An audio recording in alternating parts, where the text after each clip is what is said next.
Hey, this is Jess Paul of WreckedRadio, and this week we are reviewing the third in our Punk Goes series of reviews, and it is Punk Goes Pop, Volume 4. One difference about going into this album is that I didn't care about a lot of the bands, but at the end I became a fan of some and a hater of others. And of course, it wouldn't be a Wrecked review if you guys didn't chip in. You guys are going to be commenting on the side while I tell you about what I thought about each pop-punk track. And we will start off with Pierce the Veil's Just the Way You Are, cover of Bruno Mars. I thought this track was meh. I thought it was very unforgettable for the first track, and it didn't have a lot of personal kind of changes that went into the song. I mean, of course, it's very Pierce the Veil. You can definitely hear their personality, but it didn't add anything doing this cover. Already on the second song, Tonight Alive's cover of Little Lion Man by Mumford and Sons was absolutely one of my favorites on the entire album. This is the best example about taking a pop song and turning it into a pop-punk gem. This version stands alone on itself as a hit song. Tonight Alive, the singer had brilliant vocals, and I can definitely add this to the list of bands that I want to discover more of their stuff as I go on discovering new bands. The only thing is that I, like some of you, never considered Mumford & Sons pop, I guess because they're popular on the radio, but it was kind of a left field choice for anyone to pick for this album. Woe Is Me's cover of Last Friday Night by Katy Perry was definitely a very expected kind of screamo anthem that we've heard among all of the Punk Goes Pop series. It had auto-tuned boys and chugging guitars that seemed to go on quite long. The only thing that I really loved about it was the amazing orchestra-like interlude near the bridge. Roll Up is the first song on this album out of a couple that I don't know that song. I don't know the original by Wiz Khalifa, and this was a cover by the Ready Set. So naturally I didn't really care about it either way. And Wiz is from Pittsburgh, hometown pride. Sleeping with Sirens cover of FU was cute.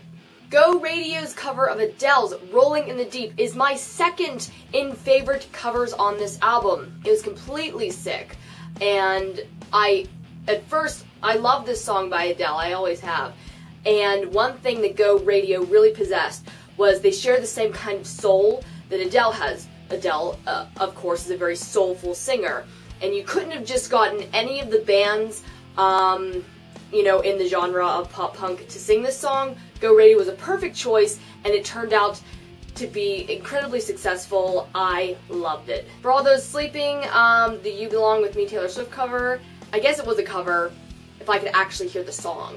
Chunk, No Captain Chunk's cover of We Are Who We Are by Kesha was incredibly fun. One thing about this song is that the message is actually translated when it's moving to a different band, coming out of a different band's mouth and instruments. Kesha, of course, wrote this song to her fans, those ones that eat glitter and drink way too much vodka. It sounds like it's speaking to us, the pop-punk fans, and really translates into we're fine being who we are. We love being bold and rough and mosh pitting at our favorite concerts. So, in the sense that it was a cover, it was also a translated message and a very cool song.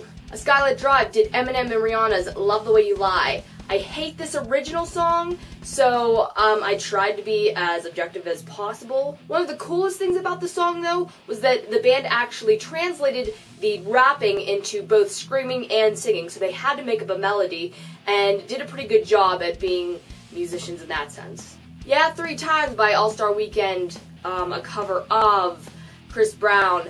I didn't know All-Star Weekend were on the Fearless label. I thought that they were like Disney, which a lot of you did too, so I was kind of confused, and I hate Chris Brown, so I don't even want to talk about the song. Icy Stars did Britney Spears' Till the World Ends.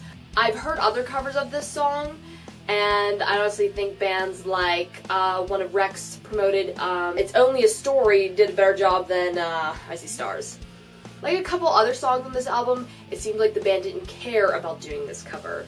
They were actually like filling a slot, which I understand, not caring about Britney Spears, but it didn't translate very well to the fans. Silverstein, in the opposite way, did a very good job at possessing the same qualities that Kanye West did when singing Runaway. This cover had killer guitars, one of the best instrumentals that I've heard on the album, plus the singer really captured a lot of the vulnerability, the apology, and the regret that Kanye tried to express when he did this song.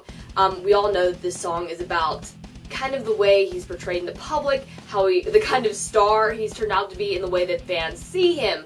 So, it's a very meaningful song as opposed to a lot of the pop songs that are out there now. And is one of the most anticipated tracks of mine from the album, the Downtown Fiction cover Nicki Minaj's Super Bass. I love this song, and this is the song that made me really love who Nicki Minaj was, because there's a lot of attitude and comedy behind this power pop song. And that attitude did not translate.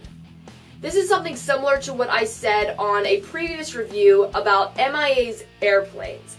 What I said about MIA's Airplanes from the last volume of Punk Goes Pop is that it was very important that MIA herself sang it.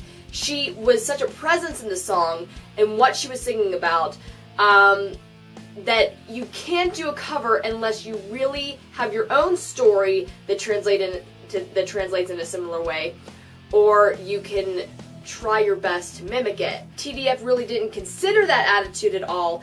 It was a very lazy cover, and they really were just singing the lyrics. To consider other bands that might have done a good job at this, I think maybe Forever the Sickest Kids, or maybe like Andrew WK, or even Family Force 5 would have done a much better job at this cover, because those bands as acts have a sense of comedy and a sense of humor to them, and they also have a lot of personality. So, TDF, nice try. Thank you guys for helping me review this album.